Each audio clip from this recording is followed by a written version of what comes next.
Well, a group of climate advocates is urging the British Columbia government to do more to prevent wildfires.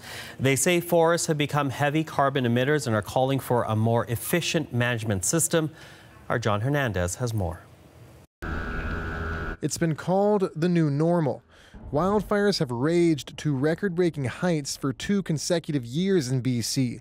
But the impact goes well beyond the loss of homes. Our forests are not helping in the fight against climate change right now. Jens Wieting is among a group of environmentalists concerned about greenhouse gas emissions released by wildfires. Since the early 2000s, BC's forests have emitted more carbon than they've taken in, and the trend looks to be getting worse as global temperatures rise. We are losing a lot of carbon as a result of ongoing destructive practices like clear-cutting of old-growth forests and now worsening climate impacts like fires and insects.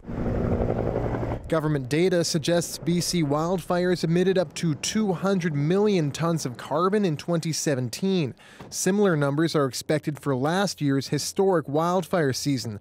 That's triple BC's annual carbon footprint, a measure that doesn't include disasters like wildfires. Our forests have always helped absorbing carbon. Now we are seeing an additional increase in carbon losses, just at a time when the science shows that we have to reduce emissions rapidly. There's hardly any old growth left. The Sierra Club is urging the province to develop a forest emissions strategy, one that would prevent logging of fire-resistant old growth stands and ramp up efforts to remove dry brush and dead logs from the forest floor. We have some big reductions to make if we want to avoid, catastrophic climate change. Forest and climate expert Stephen Shepard says it would be a worthwhile effort, but it would be expensive. The budgets that we've had in the past to sort of manage fires, which really meant suppressing fires, is probably very inadequate now for what is likely.